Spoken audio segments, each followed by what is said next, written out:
नमस्कार, मैं हरिशंकर व्यास। आज मैं अपन तो कहेंगे में वह सत्य बताने वाला हूँ जिसकी सुध 140 करोड़ लोगों के भारत में शायद ही किसी को हो। मेरा मानना है नरेंद्र मोदी और अमित शाह को भी सुध नहीं है। यदि होती तो इनके दिमाग में इतना तो कौंधता कि वे भारत को क्या बना दे रहे हैं। उन्हें क्या पता है कि 8 सालों में उन्होंने हिंदुओं की राजनीति को कैसा निर्लज व चरित्रहीन बना दिया है, भारत का कितना चारित्रिक पतन किया है। वे उन लोगों को देश और समाज का रोल मॉडल बना रहे हैं जो नमक हराम, दल बदलू, झूठे, सत्ताखोर और गुलाम व भूखी तासीर की भ्रष्टताओं में ईमान बेचते हैं। हाँ, मैं शुक्रवार को व्यथित हुआ जब सुनाई दिया कि वाह वाह भारत के लोगों सुनो, आज़ाद हो गए गुलाम नबी। सोचें, अपने गुलाम मीडिया से मोदी अमित शाह कैसे ऐसे व्यक्तियों की देश में महिमा बनवा रहे हैं जो भारतीयों और खासकर हिंदुओं के इस इतिहासजन्य सत्य को उद्घाटित करते हैं कि ईमान बेचना कोई हम हिंदुओं से जाने। संघ परिवार ने 90 साल की कैसी भांड जोकी है जो मोदी और अमित शाह में यह समझ और संस्कार भी नहीं बना पाए कि कौम तथा देश के जिंदा रहने की पहली ज़रूरत है वफादारी और ईमान। क्या सत्ता ने संघ और भाजपा की बुद्धि को इतना भ्रष्ट कर दिया है जो वे बिना सोचे समझे वफादारी और ईमान के सौदेबाजों का राष्ट्रीय अभिनंदन करवा रहे हैं। हिसाब से देश, समाज और राजनीति को गुलाम नबी आज़ाद को अछूत करार देना था। मेरी धारणा है कि मुसलमान संस्कार के वफादार होते हैं। उनमें धर्म के जरिए बचपन से एक पैगंबर का रट्टा लगवाया जाता है तो वफादारी और ईमान का वह पक्का होता है, फिर भले वह धर्म का हो और उससे वफादारी की व्यवहार में सहजता बनी हुई हो। इसलिए मेरी राय में गुलाम नबी आज़ाद ने 45 साल गांधी परिवार से सत्ता की मलाई खाने के बाद जो नमक हरामी दिखाई है वह कौम, राजनीति और समाज की शर्मनाक वानगी है। ऐसे गुलाम नबी के लिए देश में प्रोपेगेंडा के तराने बजने चाहिए थे या थूथू की थूक। मगर मोदी शाह ने 8 वर्षों से गद्दारों, नमक हरामों, भ्रष्टाचारियों की वाह का देश समाज में ऐसा ढिंडोरा बनवाया है कि दुनिया निश्चित ही बूझती होगी कि हिंदू के सपनों का यह कथित हिंदू राष्ट्र क्या है। निश्चित ही मोदी और शाह को वफादारी का महत्व मालूम नहीं है। इनके लिए वफादारी बिकाऊ है, सत्ता की सीढ़ी है, दिखावा है। वह सत्ता और राजनीति की दास है, उसका औजार है। ये यह नहीं जानते, वह नहीं समझते हैं कि बिना वफादारी के मनुष्य का हर रिश्ता पशुओं से भी खराब होता है। हाँ, जो वफादार नहीं है तो उस पर विश्वास नहीं होगा। न पति पत्नी के रिश्ते में विश्वास और न सेना के सैनिकों की देश के प्रति वफादारी, न शपथ लेकर नागरिकों, अफसरों, मंत्रियों का देश, कौम और कर्तव्य के प्रति निष्ठा। सोचे, यदि देश का पूरा सिस्टम ही नमक हरामों, गद्दारों, जयचंदों, मीर जाफरों का हो जाए तो उस देश, उस कौम का क्या बचना है? वह देश फिर खत्म है। क्या मैं गलत हूँ? हर हिंदू और खासकर संघ परिवार को इस इतिहास सत्य को गांठ बांधना चाहिए कि हम 1000 साल गुलाम इसलिए रहे हैं क्योंकि हम अपने धर्म, कौम और शासन के प्रति वफादार नहीं रहे। 1000 और 5000 मुसलमान खैबर पार से आकर दिल्ली के तख्त पर राज करते थे तो वजह वही होती थी, वही राजनीति थी जो 8 सालों से मोदी और शाह दुनिया को दिखला रहे हैं। हिंदुओं के कलयुगी स्वभाव में शासन का चरित्र नमक हरामी, सत्ता मोह की बिकाऊ निष्ठाओं में बना होता था। हिंदुओं के राज्य रजवाड़ों के रिश्तों में या कि हिंदू राजनीति में परस्पर विश्वास में कमी का चरित्र था। इनके राजनीतिक व्यवहार में हमेशा खरीद फरोख्त, सत्ता भूख, मूल्य विहीनता और खोप की चारित्रिक कमियों से हिंदू लूटे, पिटे और रीढ़हीन व गुलाम हुए और लगातार गुलाम रहे। धनादंड से लेकर जयचंद, मानसिंह, मीर जाफर, जगत सेठ की राजनीति में हिंदू ऐसे कायर, डरपोक और संस्कारहीन बने कि युद्ध के दौरान अचानक दुश्मन के पाले में सैनिक चले जाते थे। हिंदू सैनिक विदेशी हमलावरों से जा मिलते, उनका जयकारा लगाने लगते थे। उसी हिंदू चरित्र को मोदी और शाह ने वापस राष्ट्र धर्म बना डाला है। सत्ता और पैसे से राजनीति व लोगों को खरीदने की भारत को ऐसी मंडी बना डाला है कि दुनिया के लोकतंत्रों में कहीं भी वैसी बेशर्मी नहीं दिखेगी जैसी हिंदू इन दिनों भारत में लगातार दिखा रहे हैं। सियासी नैतिकता, वैल्यूज व चरित्र सब खत्म। मुझे ध्यान है बचपन में माध्यमिक पढ़ाई के वक्त में कहानी और कथा के बाद हिंदी में सवाल होता था कि फला कहानी के फला कैरेक्टर का चरित्र चित्रण करें। बच्चों में संस्कार डालने, समाज को संस्कारों में ढालने, नैतिकता व चरित्र की कहानियों और पाठ तथा सवालों से चरित्र बनवाने की शिक्षा हुआ करती थी। पूछा जाता था बच्चों से कि क्या सीखा इस कहानी से।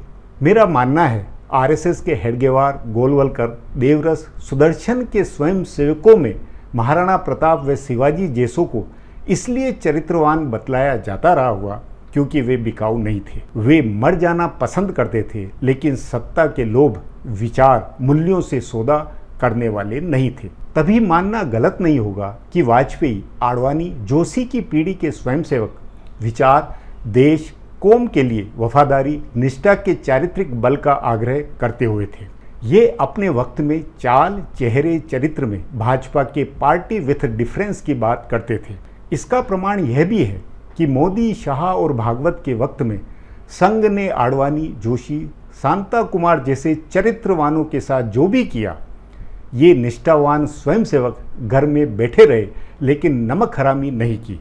विचार, मूल्यों, आदर्शों व संगठन से रिश्तों के साथ वैसा विश्वासघात नहीं किया जैसा कि गुलाम नबी आज़ाद ने किया है, या जैसे सत्ता और पैसे की मंडी में मोदी और शाह ने हजारों दल बदलुओं और नेताओं से गद्दारी करवाई है।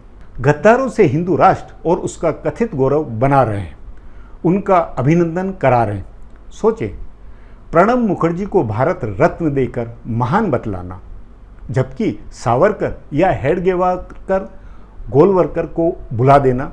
मेरा ये मानना है कि कुछ भी हो, ये प्रणब मुखर्जी से लाख गुना अधिक राष्ट्रवादी, ऋषितुल्य, हिंदू चिंतक और कर्मयोगी थे।